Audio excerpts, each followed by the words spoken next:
تم نے لوگوں کو بھلائی کا حکم کرنا ہے، وَتَنْهَوْنَ عَنِ الْمُنْكَرِ، اور لوگوں کو منکرات سے، بری باتوں سے منع کرنا ہے۔ اللہ تبارک و تعالیٰ نے 1,24,000 کم و بیش انبیاء بھیجے، تو انبیاء تبلیغ کرنے آئے تھے۔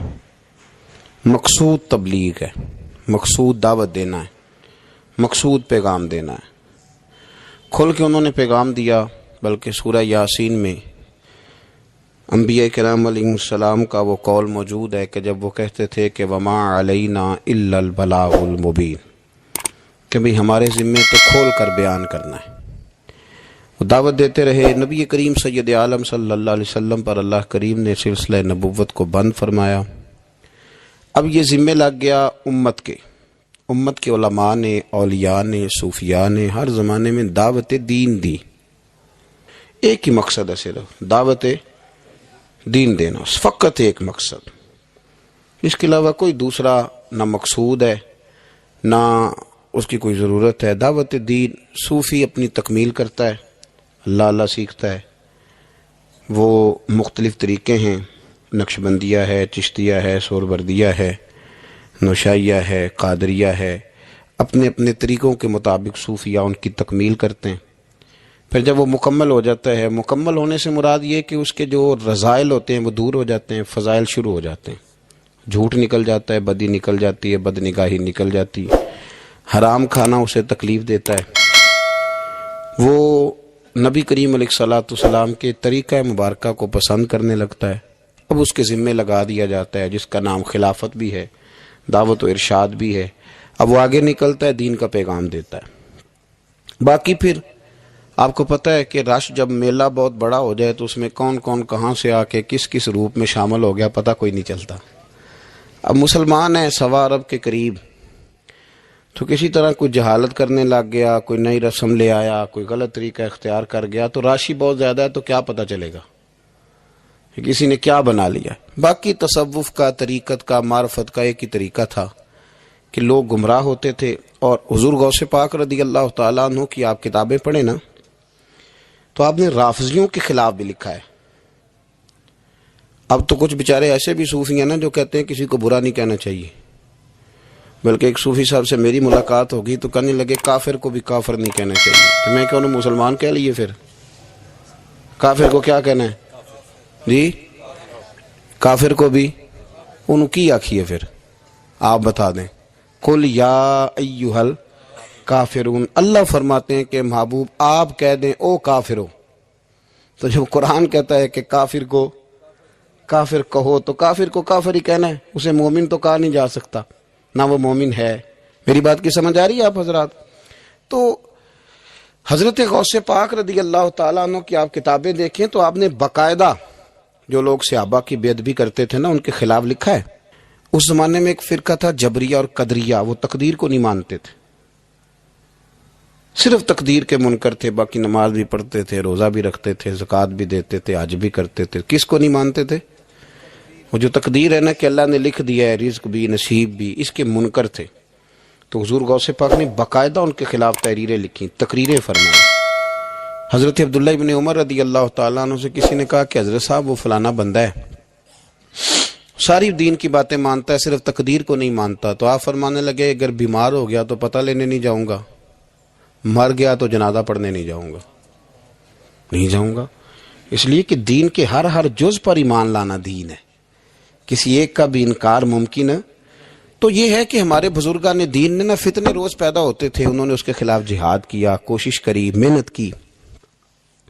اعلیٰ حضرت بریلوی رحمۃ اللہ علیہ کے زمانے میں لوگ پیدا ہو گئے، انہوں نے بڑی بڑی عجیب باتیں سرکار کی ذات کے بارے میں کرنی شروع کر دی۔ اگر اسی طرح کے صوفی ہوتے جس طرح کے صوفی پائے جاتے ہیں، کسی کو کچھ بھی نہیں کہنا، تو ٹھیک ہے، جو مولوی اپنی کتاب میں لکھ رہا تھا کہ نبی پاک کا علم جانوروں پاگلوں کی طرح، اس کو لکھنے دیتے، کسی کو کچھ کہنا تو ہے ہی نہیں، لکھنے دیتے، وہ بالکل چھٹی تھی۔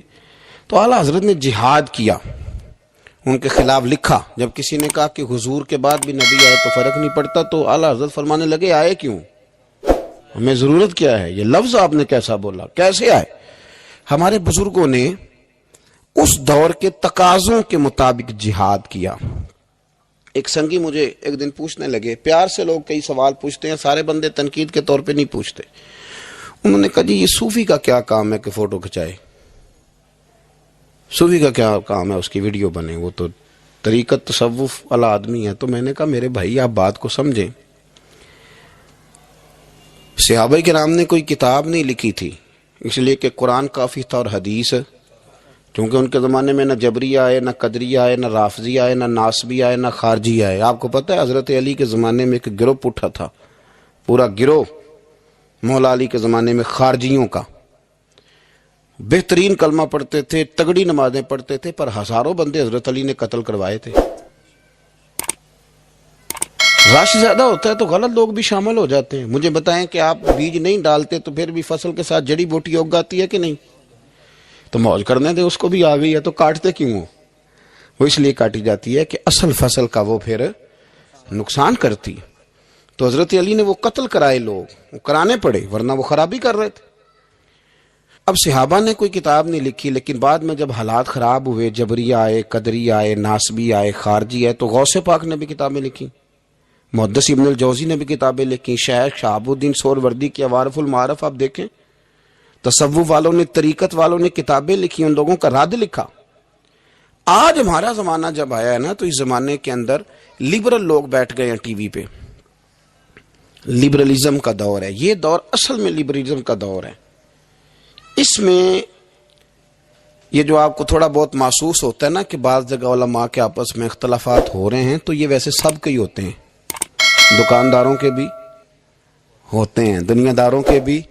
ان جیوے کہ اپنی گل کوئی نہیں کرتا جی، اپنی گل کوئی بندہ اپنی بات نہیں کرتا، کیونکہ اپنی طرف اس کی نظر نہیں نہ ہوتی، نظر سامنے ہوتی ہے، تو سامنے والے کی بات کرنا بھی ویسے بھی ایزی ہوتا ہے. تو اسی طرح مولوی بھی، میں بھی کہتا ہوں کہ سیاستدانوں نے بیڑا گرک کر دیا، کیونکہ میری بھی نظر سامنے ہے، اپنے اوپر تو ہے ہی نہیں. تو میرے بھائی، ہمارا جو دور ہے نا، اس دور کے اندر لوگوں نے ٹی وی پہ بیٹھ کے، میڈیا پہ آ کے کہنا شروع کر دیا کہ اسلام تو کوئی سختی نہیں کرتا، عورتیں بلا حجاب بھاگیں، گلیوں میں آئیں، جو مرضی کریں. نے کہنا شروع کر دیا کہ اسلام جو ہے وہ کوئی معاذ اللہ تعالی کسی کو پابند نہیں کرتا، وہ جو مرضی کرے. لوگ دین کا نام لے کے دین کا حلیہ بگاڑنے لگے. پینٹ شرٹ والے مولوی آ گئے مارکیٹ میں، پینٹ شرٹ والے، بڑا حالات خراب ہونے لگے. تو اب مجبوری ہے کہ جس طرح کا دور ہوگا، جہاد بھی اسی طرح کا ہوگا. سرکار نے تلوار سے جہاد کیا ہے، توپ کوئی نہیں چلائی. اب آپ کہیں جی آپ توپ کیوں، آپ بندوق کیوں چلا رہے ہیں؟ حضور کی سنت کے مطابق چلیں. تو میرے بھائی، تب تلوار سے لڑائی ہوتی تھی، اب توپ سے ہوتی. اب دور ہے میڈیا کا، کوئی میڈیا پہ اعتراض کرے گا تو اسے جواب بھی میڈیا دے گا، اس کے مطابق آپ چلیں گے. تو صوفیاء کو بھی یہ استعمال کرنا پڑا. تو یہ باتیں آپ سمجھیں. صوفیاء کا ایک ہی مقصد ہے. ہمارے زمانے میں نا جو کام نہیں نہ ہو رہا وہ دین کی دعوت ہے. کیوں بھلا؟ اس لیے کہ لوگ تنقید کرتے ہیں، ہر بندے پہ ہی کرتے ہیں. وہ الگ بات ہے کہ میں محسوس زیادہ کر لوں، آپ محسوس زیادہ کر لیں، ورنہ ہر بندہ ہی تنقید کی زد میں، ہر بندہ وہ جس شعبے سے بھی تعلق رکھتا ہے. میرے بھائی، ایک ہی مقصد ہے ساری طریقت کا، وہ ہے دعوت دین. دعوت بے نمازی کو نماز کی دعوت، شریعت کے باغی کو شریعت کی دعوت. کبھی آپ نے یہ نہیں سنا ہوگا کہ مولوی ہڑتال پہ ہیں تو مسجدوں میں جمعہ نہیں ہوگا آج. کبھی سنا ہے؟ ڈاکٹر ہڑتال پہ جاتے ہیں کہ نہیں؟ وکیل، ٹرینوں والے، مولوی صاحب کبھی گئے ہوں کہ آج مولویوں کی ہڑتال ہے؟ اللہ کے فضل سے کبھی آپ نے نہیں سنا ہوگا، کبھی ایسا نہیں ہوا. اور میں آپ کو بتاتا ہوں، میرا مسجد سے تعلق ہے، اتنی پریشانی کسی بندے کو نہیں ہوتی جتنی مسجد کے امام کو ہوتی ہے کہ یار میں جا رہا ہوں، جماعت کون کرائے گا. یقین کریں، وہ بندہ ڈھونڈتا ہے، محنت کرتا ہے، تلاش کرتا ہے، کسی کے ذمے لگاتا ہے، چابیاں دیتا ہے. مجھے پتا نا جی، یہ اور یہ دلچسپی ہے، یہ شوق ہے، یہ ذوق ہے، اس کو آپ سمجھیں. دعوت دین علماء دے رہے ہیں، صوفیاء دے رہے ہیں. کسی بھی بندے کو آپ ٹٹول کے دیکھ لیں، یار ماشاءاللہ داڑھی شریف رکھ لی ہے، تو کہے گا یار میں لاہور گیا تھا، ایک علامہ صاحب کی بات سنی، بس میرے دل پہ لگ گئی. ہو سکتا ہے اسے نام بھی نہ یاد ہو. تو یہ دعوت دین ہو رہی ہے تو بات آگے بڑھ رہی ہے نا. آج بھی کوئی سوشلزم کا ماننے والا، کوئی لبرل آدمی، کوئی کسی قسم کا بندہ مارکیٹ میں آ کے دین پہ اعتراض کرتا ہے. میں تھوڑے دن پہلے سائی والک یونیورسٹی میں گیا تو ایک بچہ کہنے لگا کہ پیر صاحب میں نے بات کرنی ہے تو آپ نے مجھے گستاخ کہنا ہے، تو اگر آپ نے گستاخ ہی کہنا ہے تو میں نہیں کرتا، تو آپ بتا دیں۔ میں نے کہا نہیں آپ بات کریں، میں آپ کو گستاخ نہیں کہتا۔ کہنے لگا جی نبی پاک صلی اللہ علیہ وسلم کے زمانے میں غلامی ختم کیوں نہیں ہوئی؟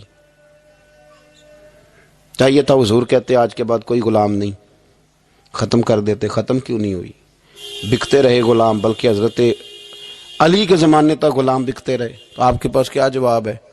میں نے کہا اصل میں آپ رہتے ہیں ان لوگوں کے پاس جو بیچارے عشاء کی رکعتیں بھی پوری نہیں بتا سکتے، تو اس لیے آپ کے اندر یہی بہام پیدا ہوا ہے۔ میں نے کہا میاں نبی پاک نے غلامی ختم کر دی؟ کہنے لگا جی نہیں، یہ میرے پاس ابن اسحاق کا حوالہ ہے، ابن حشام ہے، فلانی کتاب ہے، فلانی کتاب ہے۔ میں نے اسے کہا بچے آپ سمجھے نہیں، نبی کریم علیہ السلام نے نا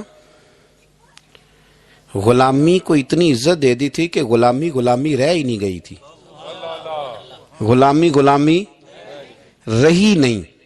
تو جب کسی چیز کا نام ہی ختم کر دیا جائے، اس کا وہ عہدہ ہی ختم۔ یہ جو لوگ تھوڑے سے اداروں سے انسلاک